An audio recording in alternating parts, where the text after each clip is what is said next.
Hey, folks, welcome again to another episode of Construction Over Coffee. I'm your host, Jeff Raymond, and I have here with me today Mr. Colby Barrett, the Vice Chairman at Geostabilization International. Really excited to have Colby on the show. Colby holds a JD from Yale Law School. He's a registered professional engineer. He's worked in the geohazard mitigation projects for over 18 years throughout the continental United States, Puerto Rico, and Jamaica. He is a go-to resource on everything related to landslide, erosion control, and geosynthetically confined soil technology. He's a regular speaker and presenter across the US, international. Um, he is a recipient of the prestigious EY Entrepreneur of the Year Award. He was recognized by ENR as one of the top 20 under 40 in the field, and he currently resides in Colorado with his wife and his sons and his daughter. Colby, thanks a lot. Great to have you in the show. Been really looking forward to this. Yeah, thanks, Jeff. Thanks for having me. Really excited to talk with you today and get into some pretty interesting subjects, hopefully. Absolutely, and I think we have something really special in store for our audience and for those who will be watching this. Let's start with this. Colby, give us a little bit about you, your background, and where you were prior to becoming vice chairman and spending the last 10 years in various roles with GSI. Yeah, thanks for that. I think I followed a little bit of a non-standard career path to get into construction. Going through high school and those kind of things, it never was really crossing my mind as where I would end up. I'm really happy that I did. It's been very rewarding. But I'll kind of go through how I got there. I was born and raised in a small town in Western Colorado and spent most of my high school years trying to get out of that town. So I took a Navy ROTC scholarship to go to school in California. Spent my time out there and then joined the Marine Corps, where I served as a ground intelligence officer. I led the infantry and scout sniper platoons all over the Pacific Rim and the Middle East. And when I got done with that, I did my initial tour and realized that probably not going to do a career in the military. I looked at how to best transition out, and that looked like grad school to me. So I ended up going to law school thinking I would go be a lawyer, and kind of realized that that was not maybe a great fit once I learned a little bit more about what the day-to-day entailed there. And so at the same time, my family business, my father and his partner had started a small geotechnical construction company. So 8 or 10 folks, mostly just having a good time and continuing some of their successes from when they were in the public sector. They both worked for Colorado Department of Transportation for many years, and kind of invited me to come in and instead of going and being a corporate lawyer in Manhattan to see if it might be a good fit to work at Geostabilization.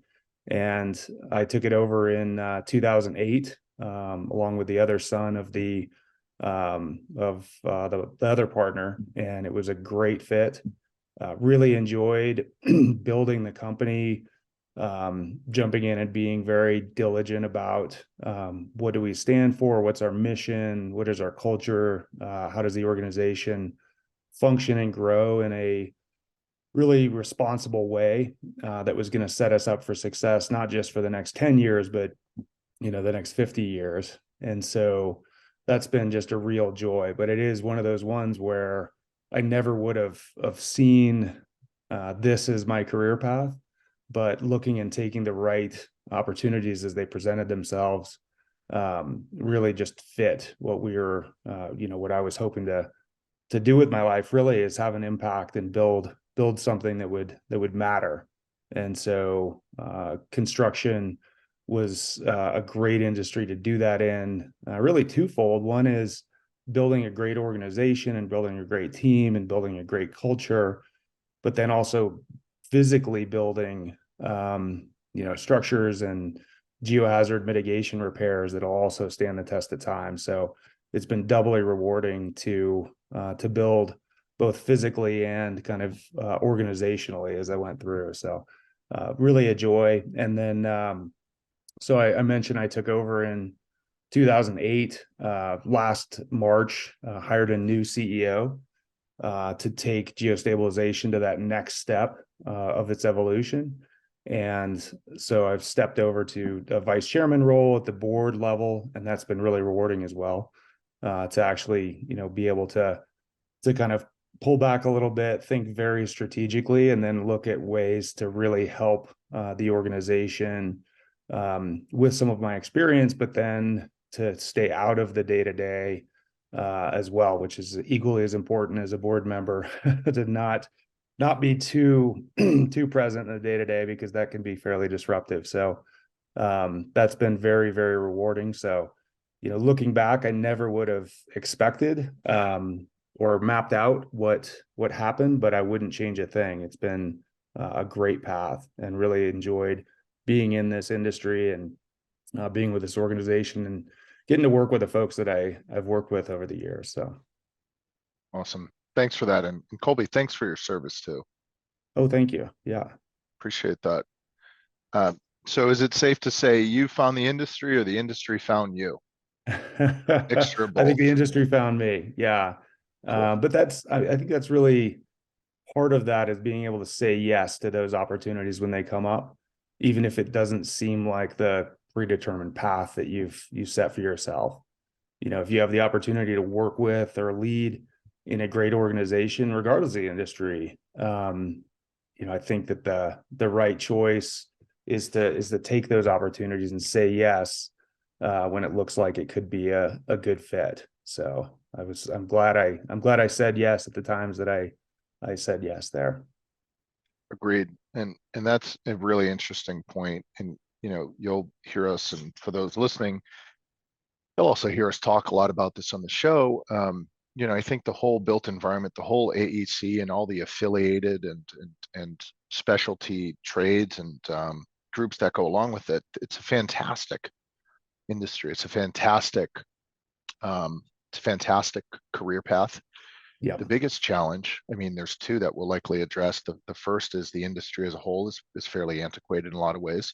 Yeah. But the second is a lot of folks, especially that younger generation of, future folks in the industry, they just don't know anything about it. They, more often than not, the only way that they're exposed to it is the industry finds them, they fall into it by accident, or more Right. common is they know somebody. Maybe it's Right. a family member, maybe their mother or father was in it, an aunt and uncle, a cousin, or a family friend. But the most often is they know somebody that's in it. That individual gives them a good model to follow and Right. sort of ushers them in, whether it's through a union, a trade school, an apprentice shop. Something is there that pulls them in. And the biggest challenge that I think a lot of us are seeing out there is, where is this next generation going to come Right. from? More importantly, what can we do to educate, to inspire, to entice, and also what can we do to invite that Right. next generation in? And I know this is something you're fairly passionate about, so let's get to that. Yeah, that's a great discussion. And that's, I think every company, maybe across the board, struggles with this, especially in the AEC industry. We really looked at, I think, three prongs to bring more people in and bring the right people in. The first, and probably perhaps the least effective, is, in our recruiting efforts, we use a lot of social media to try to reach out to folks that, may not know exactly what we do. And of course, we pick like the coolest stuff that we do, guys hanging out of helicopters and blowing stuff up, and all the really nifty, TikTok worthy kind of work. Now that's like 2% of what we do as a company, but it does, I think it can get people's attention towards what we're doing and maybe start that conversation. So that's one prong, is really, trying to recruit and highlight some of the stuff that might just catch people's attention, so a greater conversation can start. So that's one piece. And I don't know whether I certainly would say it's the most effective piece, but it's worth doing, and it's not a lot of extra effort to kind of market in that way. The second prong that we really look at is, in the Marine Corps, we had a saying that every Marine is a rifleman, right? So the Marine Corps is very different than other services. Other services will, once you get out of your initial training, you go specialize right away. Whereas in the Marine Corps, you're going to learn to function in a rifle platoon or lead a rifle platoon. Then you'll go specialize, right? And so we had the same concept at Geostabilization was, everybody is a safety officer, everybody is a marketer, and everybody is a recruiter. So we had, I guess, 3 mandates across the organization. And so we also pushed pretty hard for recognizing folks that were bringing talented individuals in. So that was with recruitment bonuses and just different programs there that would reward folks that were finding and encouraging their buddies from whatever industry to come in and join Geostabilization. So that was kind of prong 2, and that worked pretty well, and still works for us, because I think twofold. One is that the people that work here now know who's going to be a good fit. So by getting them active and bringing folks in, we have a lower attrition rate of those individuals that are brought in. It also really empowers folks to build the organization, the kind of organization that they want to be in, right? So a lot of times you're not able to pick your coworkers, and that can be a frustrating thing. So being able to say, hey, Jim or Shelly are just awesome individuals. We need to get them over here. They may not be from the industry. They may be totally outside that, but they are stellar human beings. That's been a program that really worked.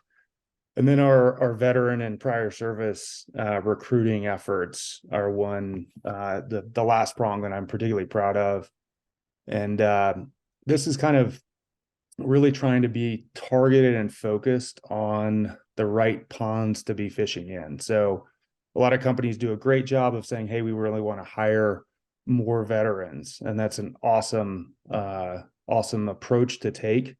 What we've found is, to be really effective with that, you need to be pretty specific about the veteran population you're going after. Who's going to succeed the best at your organization? So for us, we would say, all right, veterans in general, they have discipline, they have hard work, they're willing to travel, all these kind of general attributes. So that's a good population to recruit from. But we also want to have folks that have, some skill with maintenance of equipment or civil infrastructure work of some sort, or something related to that. So we wouldn't go recruit at the Pentagon or somewhere that's, the intelligence units are at, right? Because those skill sets are not really relevant to what we're doing. But we would find, all right, where are the CB units?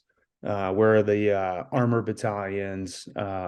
Infantry works pretty well for us as well. So we would find where those units are, and then go directly recruit with the transition officers on those bases. So a lot fewer individuals we're kind of talking to, but it was a way to show folks that we think would do really well at Geostabilization what it would look like to come work for us, and have those kind of one-on-one conversations, and catch them at a time that they're very open to what industry they may go into, right? And so I feel very confident that not only have we really benefited from being targeted on those prior service and veteran recruiting efforts, we've brought in a lot of folks and shown them an awesome career path here. And had we not been, diligent about that outreach, they may have gone into, something totally different. So being able to recruit more folks into AEC that may not have been considering it has been a big one that we've been pushing on. I mean, it's kind of kind of my story too, right? I had no plans of going into AAC, and I was, obviously had the family connection and that brought me in, but it also hit me kind of at a time when I was transitioning out of the military and still in school to be able to go into the industry. So we're trying to replicate that in different ways. But those are the big three prongs that we've kind of looked at to bring people in and expand our ranks in a way that fits our culture and core values as well.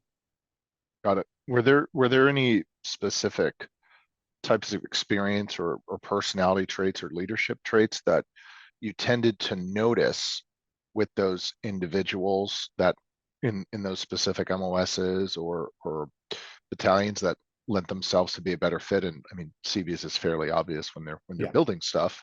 right. But was there anything specific that you noticed made them a better fit compared to other MOSs? Yeah, I think those specific skills were helpful. It's also, and I didn't talk about this before, was the where were they in their military career when they left, right? So we had a lot of need for superintendents and technicians that were kind of ready to become superintendents. And for us, a superintendent leads a team of about four. So it's a pretty, I guess the equivalent would be maybe a corporal in the military. So we were kind of looking for those kind of backgrounds for our field leadership. And then we would look at junior officers that were transitioning out for more of our management and engineering positions. So that was a big piece, is to also look for the right stage of their military career. You're not gonna have somebody that's done 30 years necessarily and then look for lower level field leadership in that population, but assistant operations manager or something like that may be a great fit for that. So kind of matching experience set and career path was also critical. But what we saw was nothing surprising. Good leadership, good maturity kind of beyond people's years, that commitment to doing the right thing and really taking mission as the driving force. All those things resonated, and I think it was easy to communicate with our veteran population there around that. When we talked about what our mission was, what our core values was, or were, they just picked up on that immediately. We were able to run with it without having too much additional background there. So that was a good thing to see. Certainly was. You had me laughing for a minute when you were talking about 30-year guy or gal leading a team of four. Like, yeah, imagine a Yeah, gunny or a first sergeant or a master right. sergeant out there getting after it, leading a team of four. Yes. I feel bad for that team of four. Yeah, yeah. Yeah, No, and we had some gunnies in that, but a lot of them were in our recruiting and actually found homes in HR of all places. But that there you was a go. great fit in terms of, where they were at in the military and where's the right kind of lateral move to be a good fit here. And so that's something that I think I would say that a lot of organizations can benefit from, is really kind of a deep understanding of the way the military works. If you're going to make a specific push to do veteran recruiting, learn how the organization works. And this isn't like, really deep understanding of how, SEAL Team 6 conducts a mission. Like, that's not what I'm talking about, but just generally the difference between officer ranks and enlisted ranks, kind of what the ranks mean, what different organizations are doing in terms of mission, what bases hold, what units, those kind of things. That we actually hired a prior service recruiter, former prior service recruiter, to come lead those efforts, and that worked out really well. Was going to ask you about that. Prior service recruiter handling recruiting and talent acquisition seems like a good fit, Yep. specific to that niche. And you Yep. touch on a part I think I want a lot of people to take away from this, right? Which is, it's great to have a policy saying, hey, we're veteran friendly. We want to target this. but I think it's really important to get specific, Yeah. get educated and knowledgeable, and get really clear about the results you're looking to get, and a little bit Right. time up front to understand what it is you're actually looking for, and Right. how that would relate to someone transitioning out of the service is important, because a blanket statement like we're, veteran friendly, we're Yeah. veteran friendly in hiring, and then you're hiring 30-year first master sergeants and beyond for entry level work or even mid level Right. work, it just won't fit.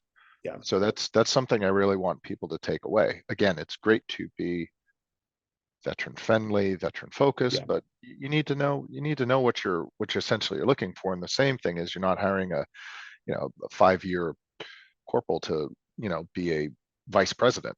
Right? It's Right. just, it doesn't. Yeah, exactly. Yep. Yeah. So you have to be clear, and that's something I think that is very overlooked, not just in surprisingly, not just in veteran recruitment strategy as a whole, but in recruitment strategy as a whole. I think, Yeah. especially in construction, many companies tend to say, well, it's tended to work for us in the past, or this is how other people are doing it, or this is how we've done it, and this is what we think is right, versus actually looking at the data Yeah. and looking at what the outcome is of what you're doing. And I'm curious to hear, your thoughts around that, and how that may tie into the culture of an Yeah. organization too. I think you hit on something that's really key is not only kind of fishing in the right ponds and finding the right um, subgroups of the veteran population to be a good fit, but then also tracking how that's working, right? So, hey, we go to Fort Knox every year, and we've brought in, 15 folks every year from Fort Knox. What is their retention rate? How are they doing?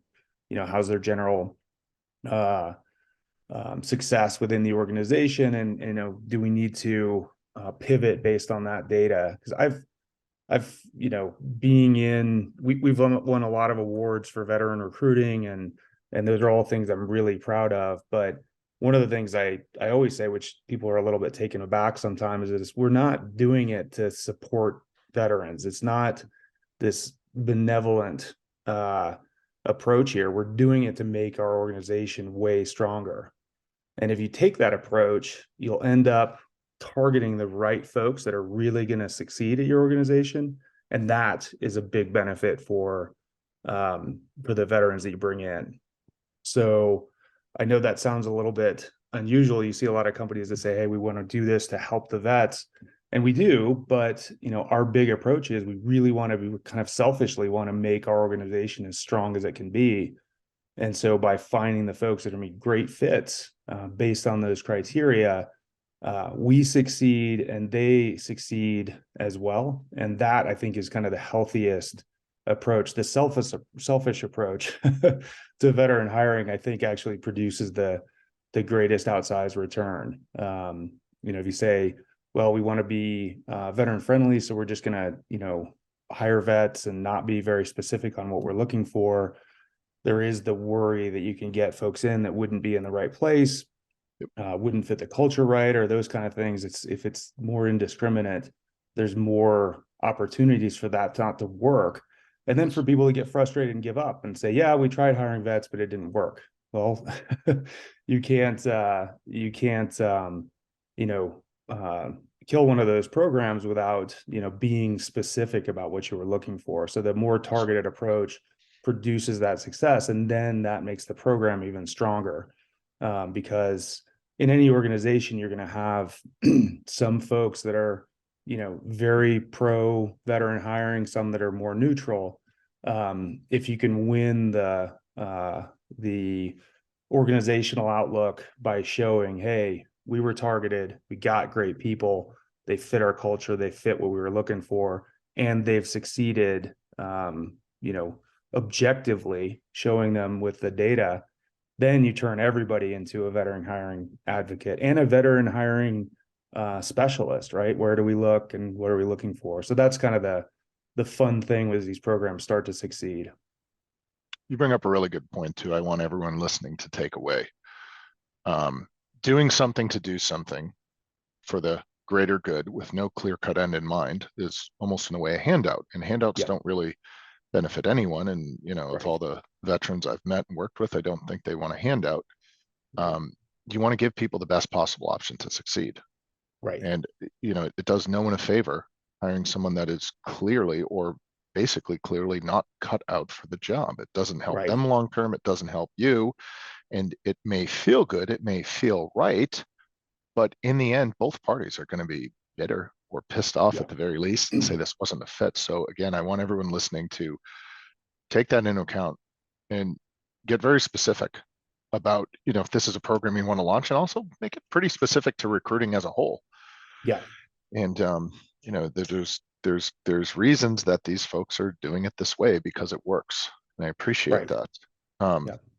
on the topic of culture, if anyone out there that wants to read up on GSI, I think you'll learn that they tend to win awards for the work they do, but not only the work they do, the environment that they create and the work environment. And a big part of that, I think, obviously comes down to culture.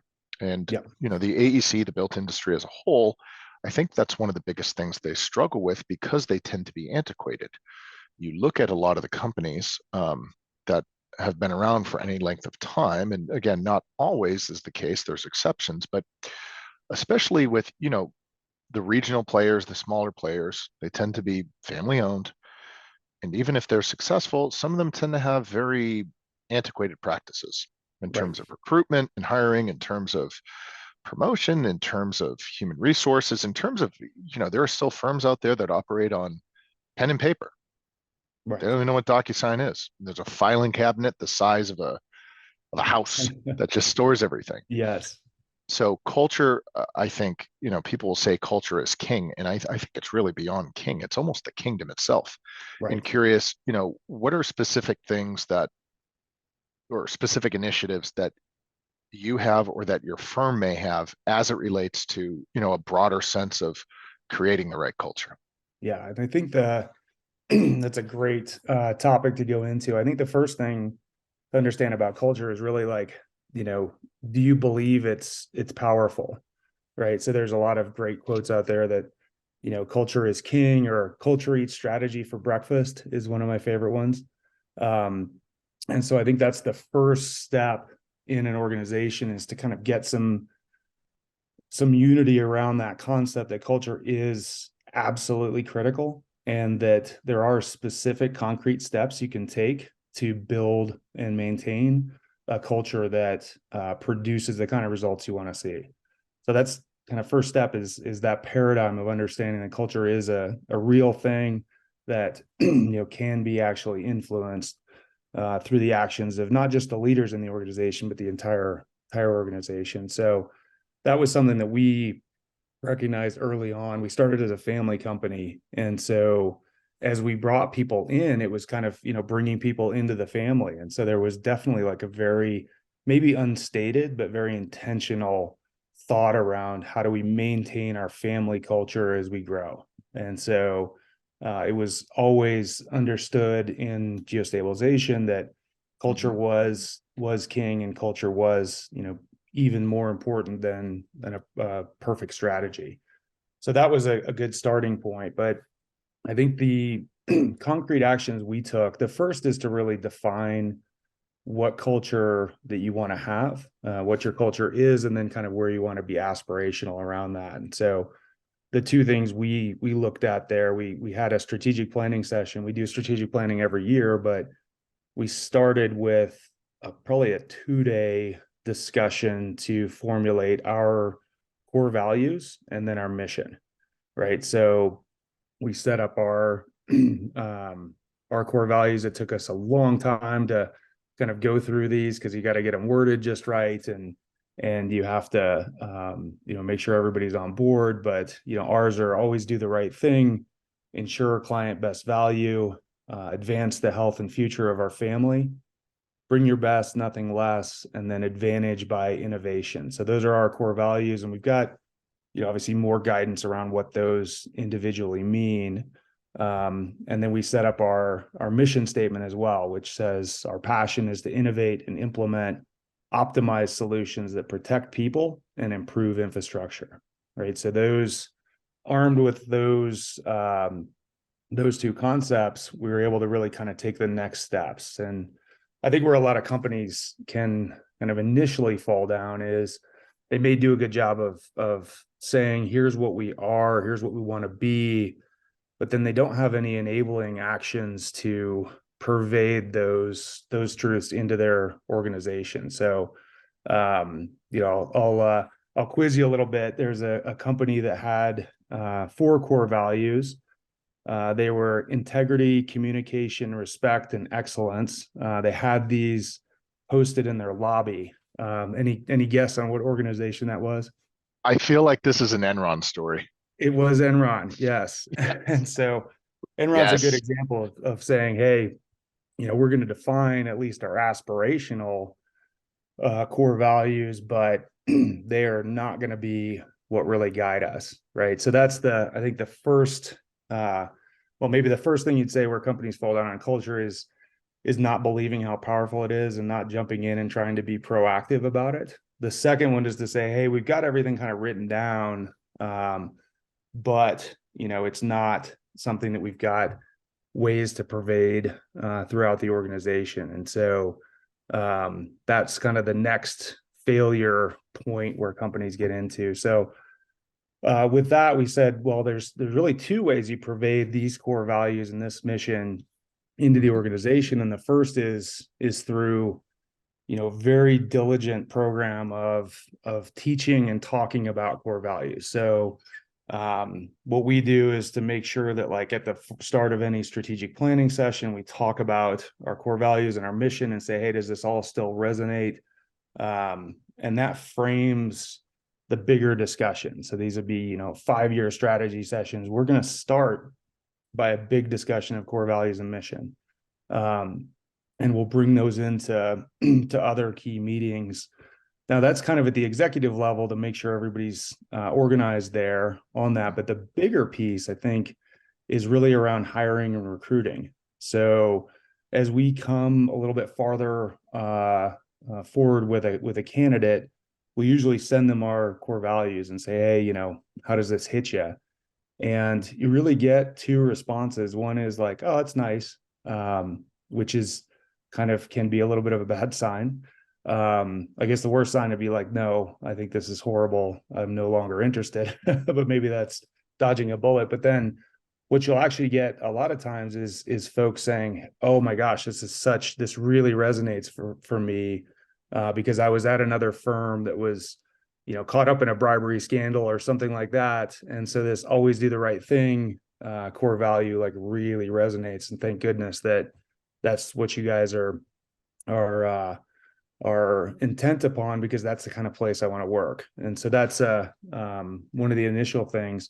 We also took it one step further and actually developed a set of recruiting questions that really work around our culture and our core values. And so, we identified and said, the kind of people that work in our organization are hands-on thinkers, self-directed leaders, humble folks that go above and beyond and do so with integrity. And the people that we don't want are, fire starters. These are people that, have a lot of excuses and drama and don't like accountability.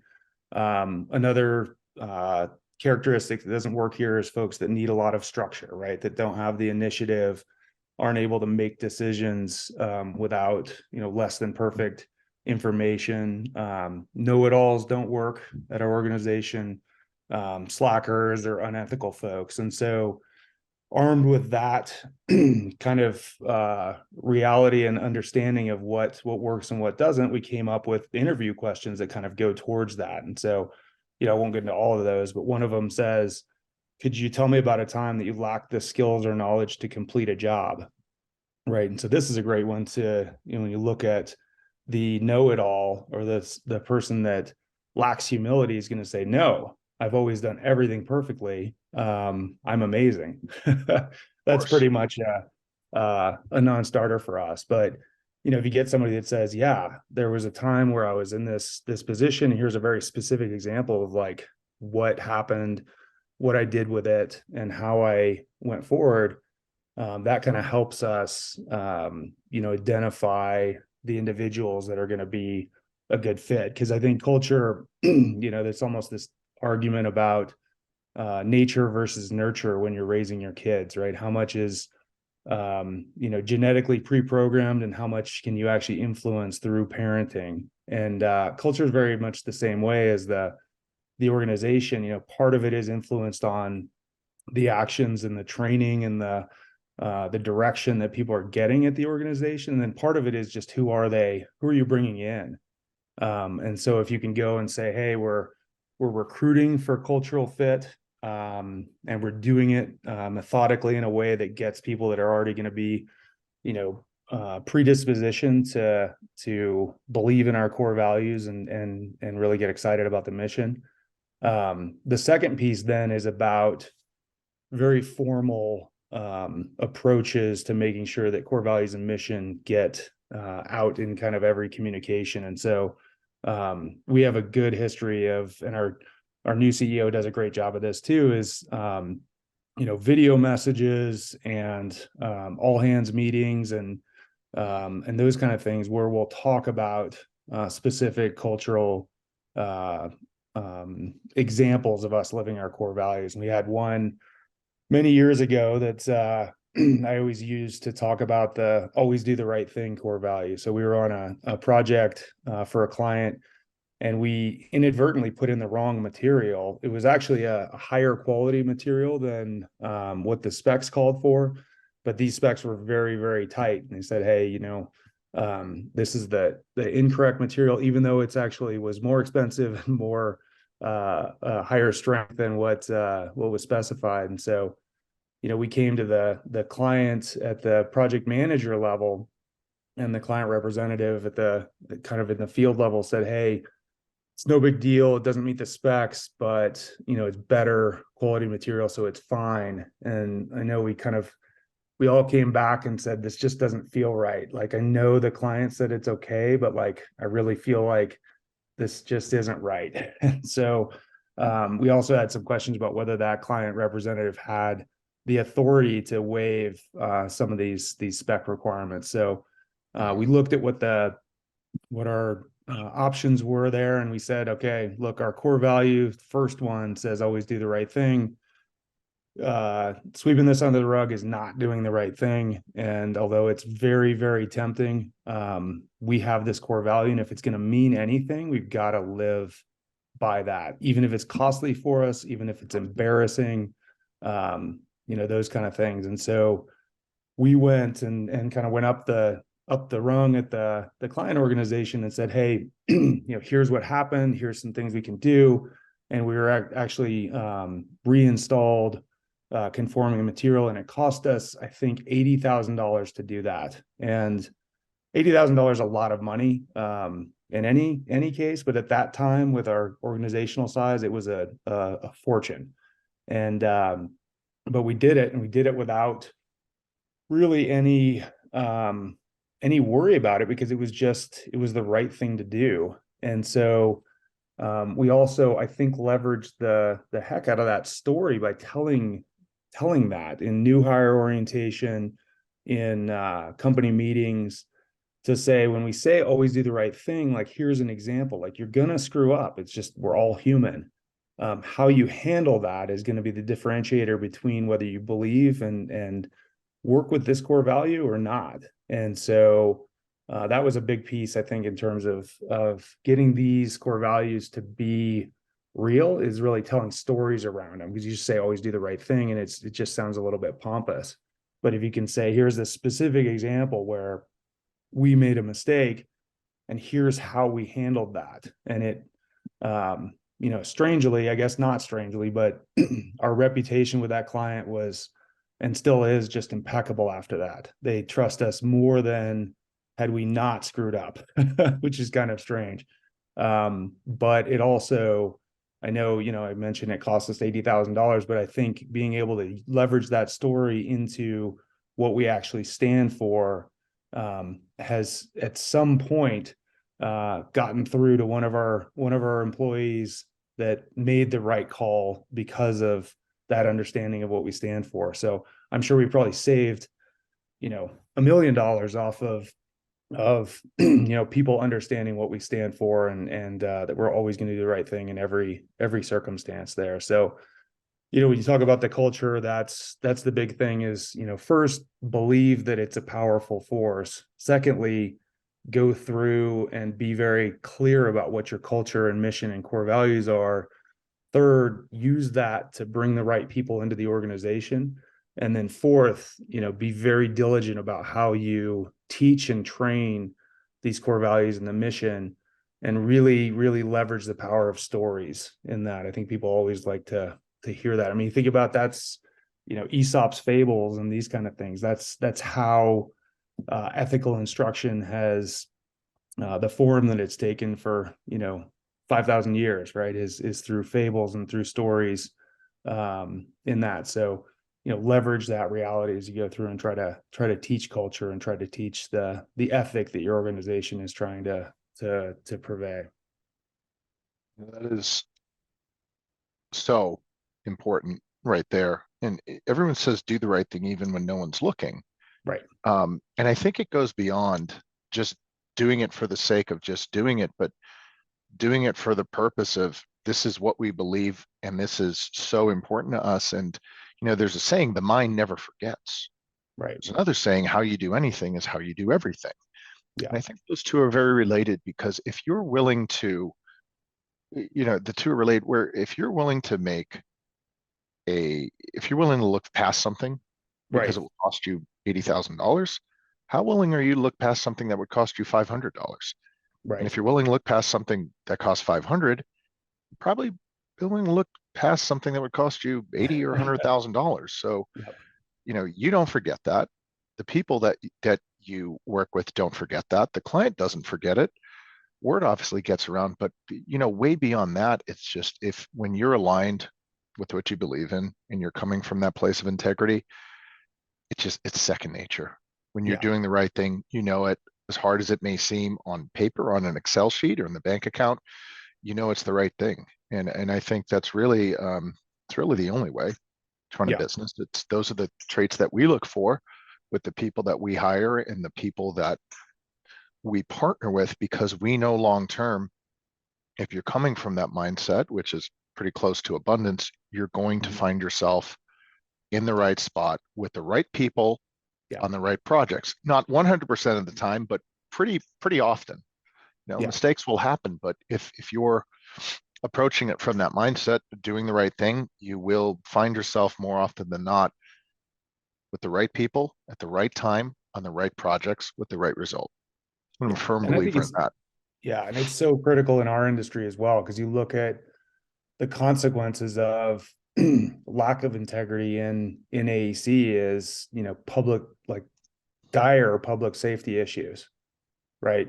Putting in the wrong material and not saying anything about it, cutting corners, these kind of things. It's not, there's other industries where a lack of integrity probably doesn't manifest as a harm to the general public. But in ours, it definitely is, right? We're building roads, designing buildings, putting up bridges, these kind of things. The value of integrity is so critical, and not just for the folks that are in our industry, but for the public, which is all of us that use that infrastructure that we build and design. So absolutely critical in our field. I agree, especially in the field you're in where there's risk of catastrophe, Yes. um, unfathomable loss of life. Yep. That's a great motivator to do the right thing, right? Of course, Yeah. but Yep. beyond that, I think just doing the right thing because that's what you believe in. Right.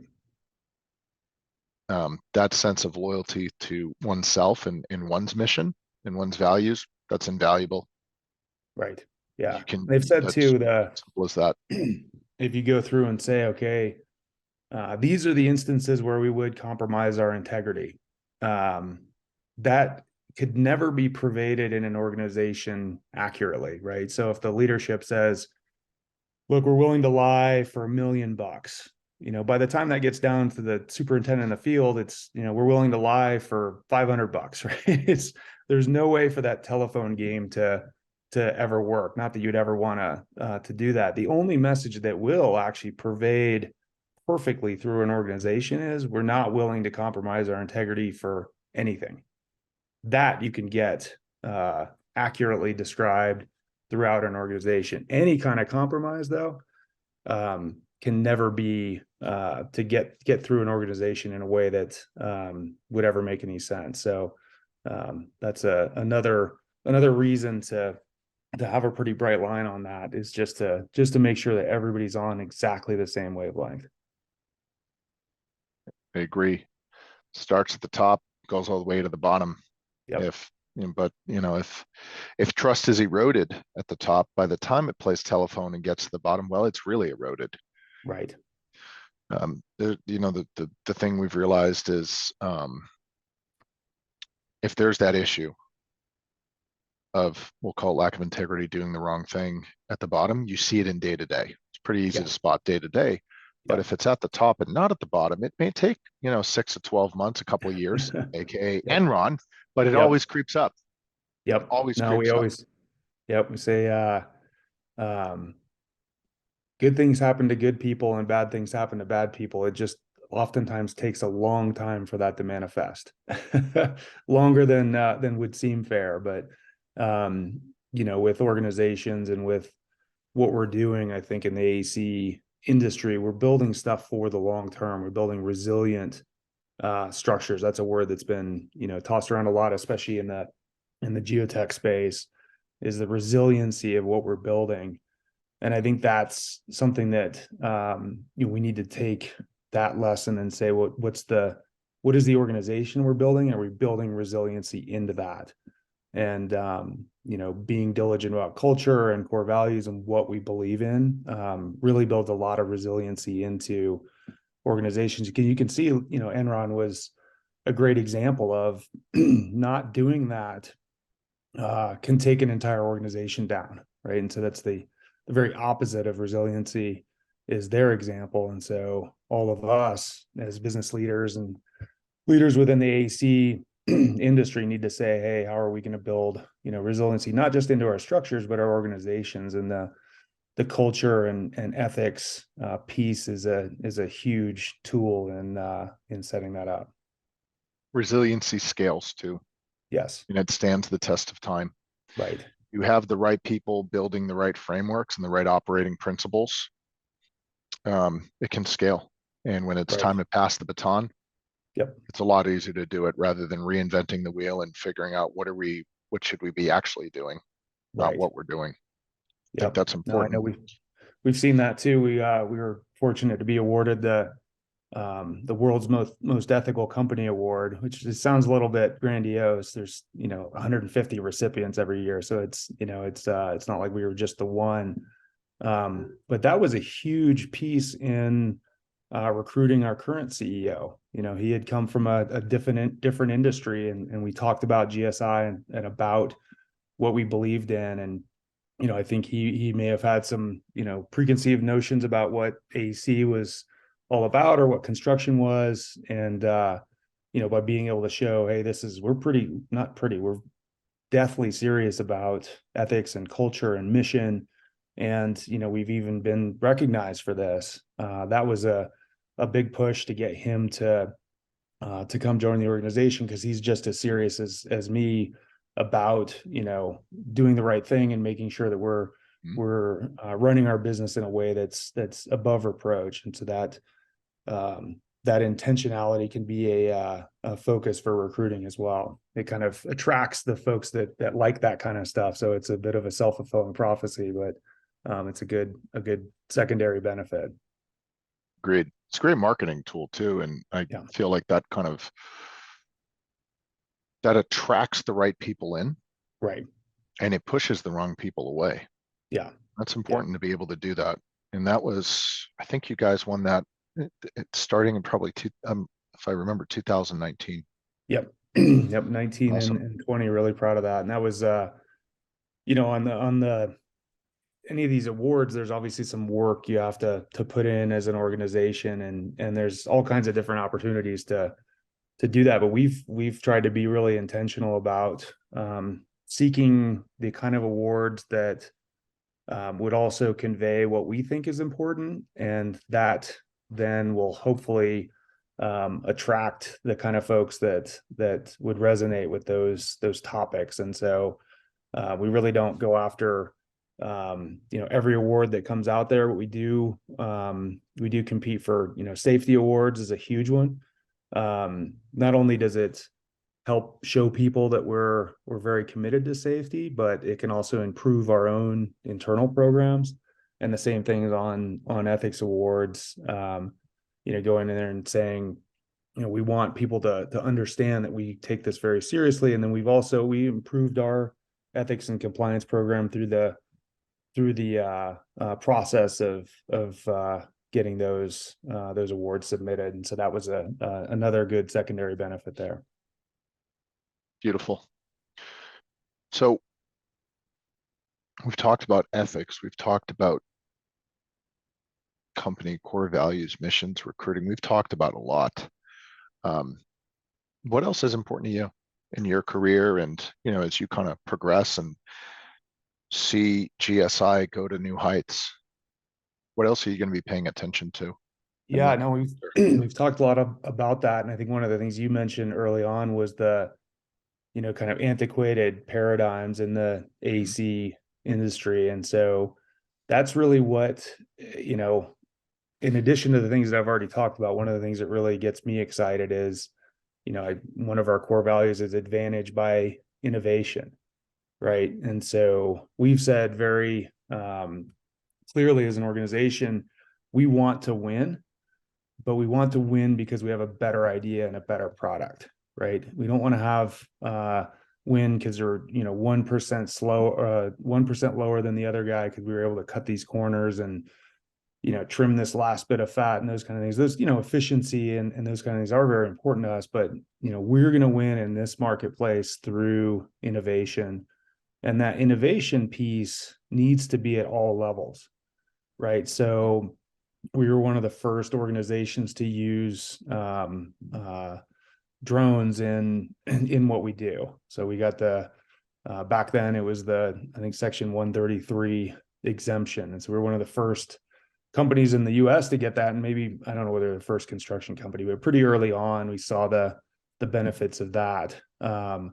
We've been doing a lot of stuff with remote sensing and change detection using LiDAR. We're even looking at infrared to predict rockfall, right? And so some of these things won't pan out. Some of these things won't be relevant, but spending time on new technologies, that's where those next big step changes come. And then I think the other thing that we look at is leveraging what's being done in other industries, right? So related or unrelated, right? So a good example that I've seen recently was in rockfall prediction and modeling, was actually leveraging pretty heavy the technology that DreamWorks and these other animation studios were doing to kind of model how rocks break up as they go down a slope. DreamWorks was using that to make sure that if they showed something breaking, that it looked right, that it didn't look fake. The rockfall mitigation designers could actually leverage that technology into making sure that the rocks breaking up as they went down a slope was functionally correct as well. And so there's a few examples that I would bring up. We our main tool early on was this thing called the soil nail launcher, right? So it's a rig that uses compressed gas to shoot 20-foot long, 1.5-inch diameter nails in the ground at like 250 miles an hour. It's the coolest machine out there, in my opinion. And but that technology actually came from the military. They were looking at ways to shoot nerve gas canisters back in the Cold War using non-explosive propellants, right? And so that technology of how do you shoot a nerve gas canister without using explosives is something that we use on project after project to be able to shoot nails in the ground and stabilize unstable slopes. One of our other technologies is a self-drilling soil nail, right? It's you can actually drill this in and pump grout at the same time, and it stabilizes the slope immediately. And we can go, gosh, we've put in ones that are 120 foot long in the past, and that came from the mining industry, from actually coal mines trying to stabilize some of their high walls and other pillars there. So I think, at the top level, looking at other industries, looking at new technologies, how can it be effective, and really having that culture of, hey, let's keep looking, let's look at uh, the new stuff out there and say we're going to win because we have better, newer ideas and things like that. Because then that winning also translates into a better value for the client. So if you say, I've got a soil nail that's a new technology that I can put in twice as fast, well, not only are you going to win the job, but the client's going to get their project site fixed twice as fast, right? So those are those additional benefits. But I think the bigger piece here is that if you look at all of our big technological improvements as an organization, what doesn't get talked about too much are these small technical improvements that are happening at the field level. So if you have a culture of innovation in the organization, you'll see people trying new stuff and being willing to have some failures. So a good example is we were drilling in nails, and we would have to switch between drilling with air and drilling with grout, and it was a total nightmare, and you couldn't really figure out how to make that work. And one of our guys, Willie, came out with a setup that would allow us easily to switch between air and grout. And we still call it the Willie bracket, right? And it's it just was revolutionary on a small scale. Nothing that you're going to patent or anything like that, but increase production for those types of sites by, call it 18%, times 1,000 projects a year. It's very meaningful. And so I think having that concept that the organization is going to win through innovation, and that innovation is something that happens at the strategic level all the way down to the tactical level is what we found to be the most successful there. Those are really good points in innovation, and one that really stuck out was focusing on it, making it a priority, and giving it 100% effort, even if it may not pan out. I think people have this idea that they only want to focus on something if it's guaranteed to work. But I mean, Right. I often look at that as Yeah. statistics, and similar to sports, where a good baseball player, for example, may only make contact and get on base. Maybe they'll make contact 35% of the time. If they're extraordinary, it's 40% of the time. Right. No one is out there hitting 100%, shooting 100%, scoring 100%. It's nowhere near. But if you make innovation a priority at the company level, and you're okay with it not working out, Yeah. and still putting your best foot forward, I think that's really what is starting to separate. One of the many things that really starts to separate what makes a company a leader in the field, the go-to, versus just another competitor or just another player. It's important. That's a great point. We talk about these, teaching, core values and mission and these kind of things through stories. I always tell the story of, I was convinced that fiberglass self-drilling soil nails were going to be the future. They have very little corrosion issue. They're a lot lighter. They can actually, in some cases, be a lot cheaper than steel. And so I was very excited. So we had some prototypes built in New Zealand. We brought those up to a project in Kentucky. The guy that had produced these for us came up. So everybody's just amped. Like this is going to be one of these days that goes down in history of like the start of this new technology in the industry. And loaded up one of these nails, put it in there, and like it was a colossal failure. It just shattered like immediately. I mean, other than catching on fire, it couldn't have been a worse outcome. And I remember clearly this guy just looked at me, walked back to his rental car, drove to the airport, and flew back to New Zealand. Not a word said, because we both just said like it's not going to work. But I tell that story a lot um, really for two reasons. One is to show that, I screw up a lot too. And so you shouldn't be afraid to have those failures, but then also to show that like this innovation piece doesn't just happen. There is like you mentioned in a batting average, like you're going to have 10 crazy ideas and you're going to try them. And like, two of them are going to be catch on fire and be Yep. horrible. Six will be not work at all. One will be like okay, and then you have one where you just like it's a home run. I'm not sure that added up to 10, but you get the idea that Yeah. you have to be willing to have those failures in order to have the successes. And one of the things that people have said in terms of like culture and core values is it really comes down to what actions do people do that get them either promoted or fired, right? And so in an organization, if you say, hey, we can't screw up, you can't have any mistakes, that will get you fired. You cannot then have a culture of innovation. You just won't, right? You see this time and time again in big bureaucracies of like, don't screw up because you're going to get fired. Well, you'll have no innovation there. What you want to have is a culture where if you're not innovating and trying and screwing up, Hmm. um, that puts you on a little bit of thin ice.